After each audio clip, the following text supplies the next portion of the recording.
వస్తున్నాయి వాటికి. ఇది ఏంటిది నాకు అర్థం కావట్లే. అంటే ఏదో ఒక పడికట్టు పదాలతో ప్రజల్ని మెస్మరైజ్ చేస్తూ కూర్చుంటుంటే మరీ ఇంత వెర్రివేదాల్లో కనబడుతున్నామా? ప్రధానికి మీరు అన్నట్టు ఎక్సెస్ భూ సేకరణ జరగాలి. నాకు అందులో నెక్కచ్చిగా పనిచేసే వాళ్ళు ఇద్దరు ఉన్నారు. ఒక పెమసాని గారు అయితే ఎస్ ఏదో చిత్తశుద్ధి చాటుకుంటాడు, ఆయనకి 5 తక్కువ పడిన బ్యాచ్. శ్రవణ్ ఆ ప్రాంత పరిరక్షణ కోరు. నారాయణ మీద నాకు నమ్మకమే లేదు. I want believe at all. కొట్టుకోమని చంపుకోమని నాకేం భయం లేదు. కానీ రైతులకి ఈ రోజుకి కూడా మానసికవేత్తలతో వాళ్ళు ఇష్టం వచ్చినట్టు మాట్లాడుతూ సిఆర్డి అధికారులతో కలిపి అక్కడ నేను చాలా మందితో ఇంటరాక్ట్ అయ్యాను. The way they are getting answers and response from the respective people, ప్రజల తరఫున ప్రభుత్వం వాళ్ళకి డెప్యుటేషన్లు ఇచ్చినా వాళ్ళ దగ్గర నుంచి సరైన ఆన్సర్స్ రావట్లేదు. శ్రవణ్ గారు చెప్తున్న నిజాలు కనీసం చేరట్లేదు. ఇది ప్లీజ్ నోట్. నాకేం మోమట్లేదు దీంట్లో. పెమ్మసాని గారు అంటారా, అక్కడ ప్రాంత ఎంపీగా ఆయనకు ఒక గౌరవప్రదమైన స్థానం ఉంది. ఆ గౌరవప్రదమైన సిచ్యువేషన్లో ఆయన ఎంతవరకు అడాప్ట్ చేసుకుంటాడు అని. ఎందుకంటే అతను స్థానికంగా కొత్తగా వచ్చిన ఇది.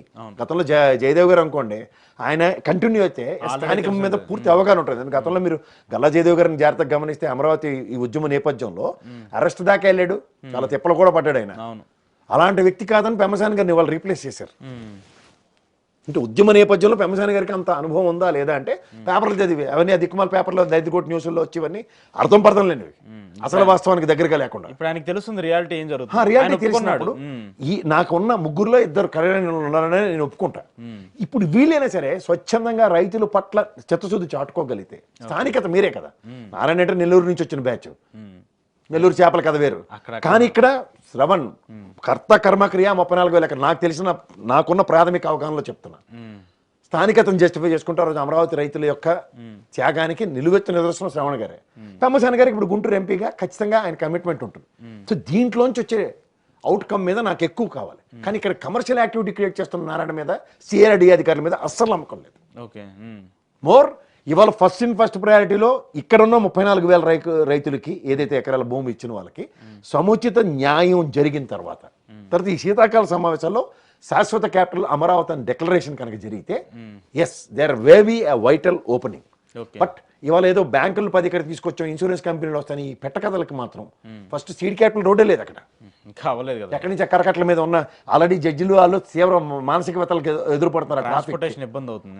దీంట్లో ఈ బ్యాంకులు కూడా తీసుకొస్తే విజయవాడలో అంతా ఇక్కడ పరిగెట్టుకుని వస్తారా? ఎట్లా వస్తారు? ఉన్నదాన్ని వదులుకొని ఎవరు రారు కదా. సో కన్వీనియన్స్ అన్నది చాలా important. At the cost of inconvenience కింద కనబడుతుంది. సరే, నాకు ఇంకోటి మెయిన్ అంటే నాకు అర్థం, మీరు ఇవాళ చెప్తున్నాను, కేంద్ర ప్రభుత్వం మనకు 15,000 రూపాయలు గ్రాంట్ మాత్రమే లేదు. అమరావతికి వరల్డ్ క్యాపిటల్ వరల్డ్ బ్యాంక్ దగ్గర నుంచి, ఏషియన్ మర్కెంటైల్ బ్యాంక్ నుంచి 10,000 ఇస్తే ముఖ్యమంత్రి స్థాయిలో ఉండి కూడా ఆ మాట చెప్పడానికి ఎలా నోరు వస్తుందో నాకు అర్థం కావట్లేదు. అది మళ్ళీ మనమే కట్టాలి, వాళ్ళేమే ఫ్రీగా ఇస్తుంది కాదు. ఫ్రీగా ఇచ్చింది కాదు కదా. 15,000 రూపాయలు అమరావతి గ్రాంట్ రూపంలో ఇచ్చారంటే మాట్లాడొచ్చు. కానీ 15,000 రూపాయలు కేంద్ర ప్రభుత్వం సాయం చేసిందని ఏ ప్రాతిపదిక మీకు చెప్తున్నారు? అది సాయం కాదు, ఏదో మధ్యలో ఉండి వాళ్ళు రాయవారం చేసి ఆడ నుంచి డబ్బులు ఇప్పించారు అంతే. రేపు మళ్ళీ అది కూడా 15,000 ఒకసారి ఇవ్వట్లే, 350 కోట్లు అనే క్వార్టర్లీ బేసిస్ వర్క్ పర్ఫార్మెన్స్ మీద ఇస్తున్నారు. నీళ్ళు తోడడానికి చెట్లు కొట్టడానికి ఇవ్వరు. అది కొన్ని మొమెంట్ లేకుండా చెప్తున్నా. ఇప్పుడు జరిగిందంతా అదే కదా అనేటువంటి ఒక వాదన కూడా ఉంది. సరే, కానీ నాకు అర్థం కాని ఒక విషయం ఏంటంటే, ఎయిర్పోర్ట్కి 5,000 ఎకరాలు అని చెప్పేసి చాలా మేజర్గా ప్రొజెక్ట్ చేస్తున్నారు, దాన్ని ఎక్కువ బొంబార్డ్ చేస్తున్నారు. కూతవేటి దూడలు అంటే 50 కిలోమీటర్ల రేడియస్లో గన్నవరం ఎయిర్పోర్ట్ ఉంది. సో దాన్ని ఇంతవరకు డెవలప్మెంట్ చేయలేదు, ఇంటర్నేషనల్ ఫ్లైట్లు లేవు, తిరిగే పరిస్థితి లేనప్పుడు కొత్తగా 5,000 ఎకరాలను పెట్టి అక్కడ ఒక ఎయిర్పోర్ట్ని ఎస్టాబ్లిష్ చేసేసి అక్కడ ఫ్లైట్లు దింపుతామంటే నమ్మశక్యం ఉంటుందా? సరే, అదే చెప్తున్నాను. వాస్తవానికి నేల విరిచి సాము చేస్తే మనం ఏం చేయగలుగుతాం? ప్రధానికి ఆ రోజు Praful Patel, if I'm not wrong please correct me, Begumpet ఎయిర్పోర్ట్ని ఎత్తేసాడు. డొమెస్టిక్ ఎంత ఉండండి యాక్టివిటీస్ వస్తున్నాం మనం, ఎక్కడ లోకల్ డొమెస్టిక్స్ తిరగడానికి మనం ఇటు గంట ప్రయాణం అటు గంట ప్రయాణం, మధ్యలో అక్కడ గంట ముందు వెళ్ళి రిపోర్టింగ్లు, 3 productive hours 4 productive hours waste అవుతున్న శంషాబాద్కి లోకల్ డొమెస్టిక్ ఏరియా ఇవ్వండి. డొమెస్టిక్ వర్క్ ఇక్కడ ఇస్తే పెరుగుతుంది కదా. అది కూడా ఇవ్వలేని నిస్సాయ స్థితిలో ఉన్నప్పుడు బేర్ మినిమం ఆ తెలంగాణకు ఉండవలసిన ఎయిర్పోర్ట్లు కూడా లేవు. ఇప్పుడు మిలిటరీ వాళ్ళకి ప్రైవేట్ ఎయిర్పోర్ట్ల కింద వాడుతున్నారు దాన్ని, బేగంపేటని. అవునా కదా? సో ఇలాంటి దగ్గర మీరు ఏ ప్రాతిపదిక, నాకైతే కేంద్ర ప్రభుత్వం ఇక్కడ అమరావతిలో ఏవియేషన్కి సంబంధించిన నోటిఫికేషన్ నేను ఇప్పటిదాకా చూడలే. మరి ఎవరికి లేని ఆనందం ఇక్కడ ఎందుకు వస్తుంది? ఇక్కడ ఒక పక్క విజయవాడ పరిసర ప్రాంతాల్లో ఉన్న గన్నవరంలో ఉన్న ఎయిర్పోర్ట్కి ల్యాండ్ ఎక్విజిషన్ జరిగింది కదా, ఇంటర్నేషనల్ ఎయిర్పోర్ట్కి జరిగింది. దానికి సంబంధించి అసలు ఇప్పుడే జర్నీ లేదని చెప్పేసి ఫ్లైట్లే రావట్లేదని చూస్తున్నాం కదా. డైరెక్ట్గా గంటా శ్రీనివాసరావు చెప్పారు కదా, వైజాగ్ నుంచి మేము విజయవాడ రావాలంటే హైదరాబాద్ తిరిగి రావాలని చెప్పేసి. 2 విషయాలు సార్.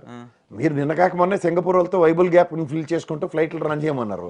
ఆ వైబుల్ గ్యాప్కి మనం ఉత్తిన డబ్బులు ఖర్చుని గత ప్రభుత్వం రద్దు చేసింది కదా, మళ్ళీ మీరు వృధా ఖర్చుకే తెరలేపారు. ఎంతమంది సింగపూర్ నుంచి ఇక్కడ తీసుమరకాలంలో వచ్చేస్తున్నారు చెప్పండి.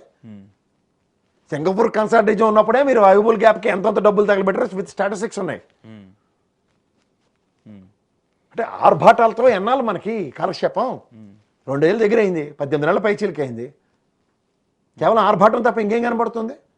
ప్రోగ్రెసివ్నెస్ ఉండాలి కదా ఎంత కొంత. ప్రోగ్రెస్ ఏది? బ్యాంకులకి ఆల్రెడీ మీరు గత ప్రభుత్వంలోనే అలకేట్ చేసి ఉన్నాయి ల్యాండ్లు. ల్యాండ్స్ చాలా వాటికి ల్యాండ్స్ అలొకేషన్ జరిగినాయి ఉన్నాయి.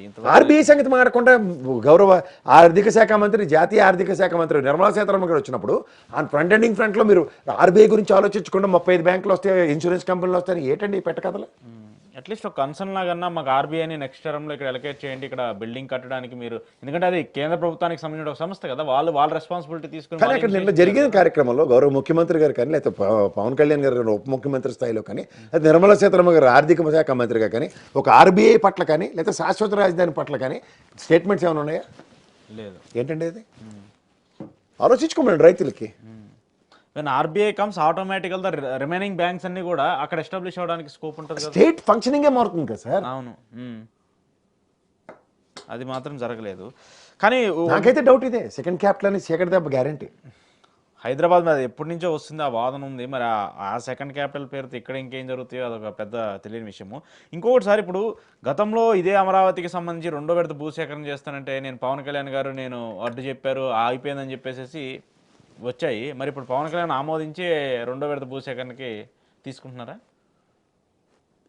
దాని నోటిఫికేషన్ వచ్చిందా? నోటిఫికేషన్ రాలేదు, జస్ట్ ప్రకటన చేశారు మంత్రి గారు. చంద్రబాబు నాయుడు గారు గొప్పతనం ఏంటంటే ముందు ఫెయిలర్లు కొడతారు సార్ మార్కెట్లో.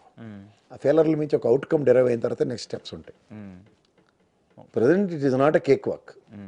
డెఫినెట్గా కాదు, ఐ ఆల్సో యాక్సెప్ట్ ఇట్. డెఫినెట్గా కేక్ వాక్ అయితే ఉండదు గతంలో లాగా. వచ్చి ఇన్ఫ్యాక్ట్ దేశంలో ఎక్కడా జరగని విధంగా స్వచ్ఛందంగా 40,000 ఎకరాలకు సంబంధించి 33,000 ఎకరాలకు సంబంధించి భూములు ఇచ్చారంటే అది చాలా గొప్ప విషయం. ఇప్పుడు మీకు ఒక చిన్న లాజిక్ చెప్తాను.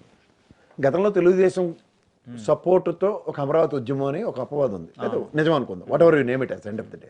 కానీ ఇప్పుడు కొత్త గ్రామాలు 15,000 ఎకరాల భూసేకరణకు సంబంధించిన నోటిఫికేషన్ వచ్చి పని కనుక మొదలెడితే కూటమి ప్రభుత్వం నెక్కచ్చైన నిస్వార్థమైన రైతు ఉద్యమం డైరెక్ట్ గా వస్తుంది. వాళ్ళకి ఏ పార్టీ అసలు ఇంకా పార్టీలకు సంబంధం ఉండదు, వెళ్ళి పార్టీలు సంఘీభావాలు ఇచ్చుకోవడమే. అది తట్టుకోవడం చాలా కష్టం. పొలిటికల్ పార్టీ వెనకాల నుండి సపోర్ట్ చేయడం వేరు, కానీ స్వతంత్రంగా రైతులు వచ్చి కనుక ఉద్యమం మొదలెడితే పార్టీలని సంఘీభావాలు ఇస్తారు. ఆ సంఘీభావాలను తట్టుకోవడం వాళ్ళకి